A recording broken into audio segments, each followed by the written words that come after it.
چنی۔ یہ کہانی پنجاب کے ایک گاؤں کی ہے۔ یہ گاؤں کافی بڑا اور خوبصورت ہے۔ چاروں طرف کھیت اور درخت گاؤں کو مزید خوبصورت بناتے تھے۔ آج کے ماڈرن دور میں بھی اس گاؤں میں کچھ دقیانوسی رسم رواج پائے جاتے ہیں۔ اس گاؤں میں آج بھی لڑائی جھگڑے، قتل و غارت ہو یا کوئی بھی مسئلہ مسائل ہو، فیصلوں کا حق صرف پنچایت کو حاصل تھا۔ پنجاب کا یہ گاؤں کافی امیر تھا، پر اس میں دو خاندان امیری میں سب سے اوپر تھے۔ ایک سیدوں کا خاندان اور دوسرا خانوں کا خاندان تھا، اور پنچایت کا سربراہ بھی سید مجید علی شاہ تھا۔ سید مجید کی فیملی میں ان کی بیگم ثروت شاہ اور دو بیٹے تھے۔ بڑا بیٹا سید جابر علی شاہ تھا، چھوٹا بیٹا سید جاذب علی شاہ تھا۔ جابر شاہ سارا کا سارا اپنے باپ پر گیا تھا۔ ظالم، مغرور، عیاش، بدتمیز، بد لحاظ اور اپنے باپ کا فخر تھا۔ وہ ایک بگڑا ہوا نواب زادہ تھا، جبکہ جاذب شاہ بالکل اس کے برعکس اپنی ماں کی طرح نرم دل، سلجھا ہوا انسان تھا۔ مجید شاہ کے بہت اصرار پر بھی جابر شاہ نے شادی نہیں کی تھی۔ اس کا کہنا تھا، بابا سائیں ابھی شادی کے جھنجٹ میں نہیں پڑنا، ابھی زندگی کو انجوائے کرنا ہے، اور مجید شاہ بھی ٹھنڈی آہ بھر کے رہ جاتے۔ جب جابر شاہ کے انکار کو دیکھتے ہوئے مجید شاہ نے جاذب کی شادی کرنے کا ارادہ کیا، جسے فرما بردار جاذب نے خوشی سے قبول کیا، اور مجید شاہ کی بہن کی بیٹی ثنا سید حویلی میں ثنا جاذب شاہ بن کر آئی، اور اب ان کا ایک بیٹا اور ایک بیٹی تھی۔ بیٹا 15 سال کا، شاہ خاندان کا اکلوتا وارث، اور بیٹی 2 سال کی تھی۔ جابر شاہ نے ابھی تک شادی نہیں کی تھی۔ بھائی، میں باغ میں جا رہی ہوں، لالا نے پوچھا تو بتانا کہ میں ارم کے ساتھ جاؤں گی۔ سمن اپنی بھابھی کو بتاتے ہوئے بھاگتی ہوئی باہر نکل گئی۔ یہ سمن تھی، زین علی خان کی چھوٹی بہن۔ زین خان آج کل سمن کی شادی کا سوچ رہا تھا۔ آپ شاید کنفیوز ہو رہے ہیں تو زین علی خان کی فیملی کے بارے میں بتاتی ہوں۔ زین علی خان کی ماں بطول خانم تھی اور چھوٹی بہن سمن خانم۔ 2 سال پہلے ہی شمروز علی خان زین خان کے والد کا انتقال ہو گیا تھا، اور سب ذمہ داری زین علی خان پر آ گئی تھی، یعنی چھوٹے خان پر۔ زین کی شادی کو 9 سال ہو چکے تھے۔ اس کی بیوی کا نام خانم زارا زین تھا، جو زین علی خان کی من چاہی تھی۔ اس کے 2 بچے تھے، ایک بیٹا ایک بیٹی۔ بیٹا 7 سال کا اور بیٹی 8 سال کی تھی۔ پنجاب کے اس گاؤں میں کوئی بھی غریب نہیں تھا، البتہ اس گاؤں میں رئیس اور کروڑ پتی صرف 2 ہی خاندان تھے، ایک سید خاندان اور دوسرا خانوں کا خاندان۔ زین علی خان بھی سید مجید شاہ کے ہم پلے تھا، پر سیدوں اور خانوں میں برسوں سے چلتی آ رہی خار کبھی کبھار گاؤں کا ماحول خراب کرنے کا باعث بنتی تھی۔ کبھی سیدوں کی فصل خانوں کے آدمی خراب کرتے نظر آتے، اور کبھی سیدوں کے آدمی خانوں کے ڈیری فارم میں آگ لگاتے دیکھے جاتے۔ دونوں خاندانوں نے کبھی خود سے میدان میں آنے کی پہل نہ کی تھی، دونوں طرف صرف آدمیوں کے ذریعے ہی بدلہ لیا جاتا۔ سلام بابا سائیں، او او میرا شیر آیا ہے، مجید شاہ نے فخر سے سینہ چوڑا کرتے جابر شاہ کے بغل گیر ہوتے ہوئے کہا۔ 10 لاکھ چاہیے تھے بابا سائیں، کسی پارٹی شالٹی کا پروگرام ہے کیا؟ مجید شاہ نے پوچھا۔ وہ بابا سائیں، میرا دوست لندن سے واپس آیا ہے تو اسے پارٹی دینی ہے، ابھی سے انتظام کرنا ہوگا، رات میں ہے، آخر اسے بھی تو پتہ چلے نا کہ وہ ہمارے پنجاب میں آیا ہے۔ ارے واہ واہ میرا شیر پتر، بالکل مجھ پر گیا ہے، اور تجھے کب سے میری اجازت کی ضرورت پڑنے لگی؟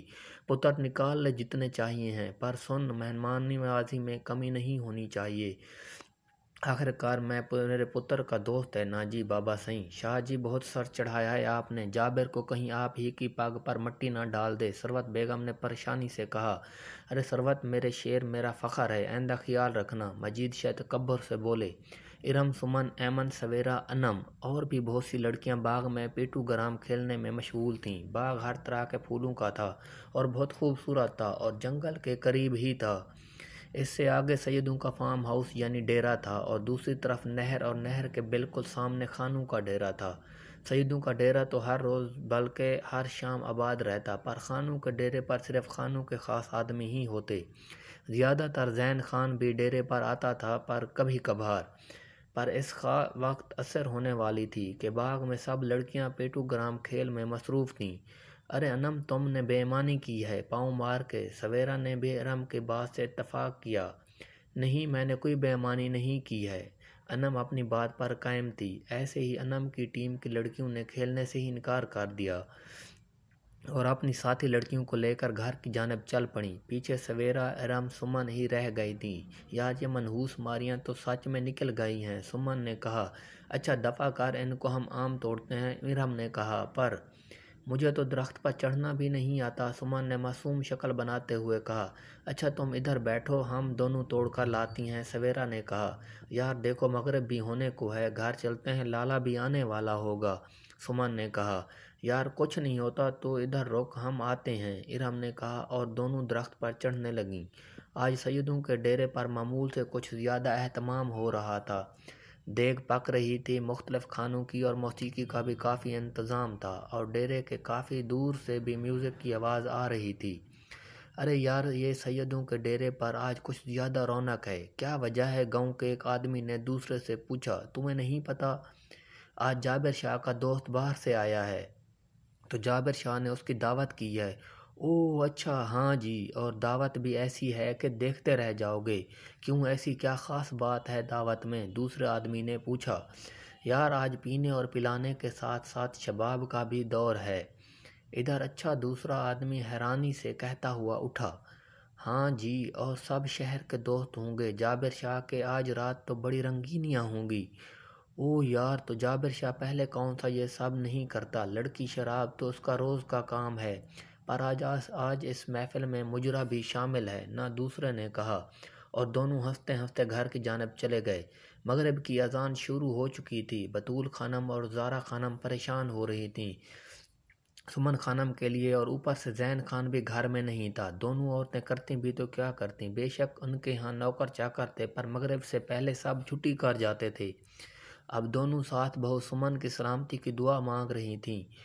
زین صبح سے شہر کسی کام کے تحت گیا ہوا تھا، اور اسے کافی دیر ہو چکی تھی۔ زارا خانم بچوں کو کھانا کھلا کر سلا دو، پھر دونوں چلتی ہیں سمن کو دیکھنے۔ ارم کے ہاں ہوگی جھلی، بطول خانم نے جیسے خود کو یقین دلایا تھا۔ جی اماں، زارا جی کہتی ہوئی کچن کی طرف چلی گئی۔ ارم اور سویرا آم توڑنے میں لگی تھی کہ اب اندھیرا ہو رہا تھا۔ یار بس کرو، گھر چلو، سمن کو اب جیسے دل نے انہونی کا پتہ دیا، تو سمن نے دل دہل کر دونوں کو چلنے کو کہا۔ دونوں اترنے ہی والی تھیں کہ دو گولڈن رنگ کے گیدڑ سمن کی طرف آتے دیکھے۔ سمن بھاگ گیدڑ، وہ دونوں درخت پر ہی سمن کو بولیں۔ سمن بہت ڈر گئی اور اندھا دھند بھاگنے لگی۔ سمن بس بھاگ ہی رہی تھی، اسے نہیں پتا تھا کہ وہ کن لوگوں کے ڈیرے کی طرف جا رہی ہے۔ ایک موت سے بچنے کے لیے دوسری موت کے منہ میں جا رہی ہے۔ وہ بھاگے جا رہی تھی، اپنے بھیانک انجام سے بے خبر۔ گیدڑ اب بھی اس کے پیچھے تھے، اور سمن بھاگ رہی تھی۔ سمن کو ایک گھر سا نظر آیا جدھر سے میوزک کی آواز آ رہی تھی۔ بس اس نے سوچ لیا تھا اسے اس گھر میں جانا تھا، اپنی جان بچانے کے لیے۔ زین علی خان اپنی زمینوں کے قبضے کے مسئلے میں شہر آیا تھا، اور ادھر کسی تنظیمی پارٹی کے جلسے کی وجہ سے روڈ بلاک تھے۔ اسی وجہ سے اسے کل صبح کو ہی اپنے گاؤں کے لیے نکلنا تھا۔ شاہ جی سب مہمان آ چکے ہیں؟ اچھا سب انتظام ہو گئے ہیں نا اچھے سے؟ جی شاہ جی، باقی سب تو ہو گیا ہے، پر شینی میڈم نے لڑکیاں بھیجنے سے انکار کر دیا۔ اوے کیوں اوئے؟ شینی سید جابر شاہ کو نہیں جانتی کیا؟ جابر شاہ نے ملازم کو گھورتے ہوئے کہا۔ شاہ جی وہ کہتی ہے کہ لڑکیوں کا آج رات کسی اور جگہ پروگرام ہے۔ شاہ جی سے کہو کل آپ کی طرح بھیج دوں گی، اور آج رات جابر شاہ اپنے دوستوں کے سامنے شرمندہ ہو۔ جابر شاہ تن فن کرتا باہر نکل گیا۔ سمن بھاگ رہی تھی، اسے وہ مکان صاحب قریب نظر آ رہا تھا، اس کی ٹانگیں چھل ہو چکی تھی بھاگ بھاگ کر۔ سمن بھاگتے ہوئے مکان کے دروازے سے لگنے لگی تھی کہ دروازے سے باہر آتے جابر شاہ کے سینے سے جا لگی۔ مجھے بچا لو، وہ گیدڑ میرے پیچھے لگے ہیں۔ سمن نے زور زور سے سانس لیتے ہوئے جابر شاہ کو بتایا۔ اچھا، جابر شاہ اس کے جسم پر بھرپور نظر ڈالتے ہوئے کہا۔ تم زین خان کی بہن ہو نا؟ جی جی، میں اس کی بہن ہوں۔ اوہ، تم بالکل ٹھیک جگہ پر پہنچی ہو، جابر شاہ نے اس کو خیانت سے دیکھتے ہوئے کہا۔ آپ مجھے میرے گھر چھوڑ دیں، سمن نے اندھیرے کو دیکھتے ہوئے کہا۔ ارے اتنی جلدی ہی کیا ہے؟ چھوڑ دوں گا، پہلے اندر تو چلو۔ نہیں، میں اندر نہیں جاؤں گی، سمن نے جابر شاہ سے اپنی کلائی چھڑاتے ہوئے کہا۔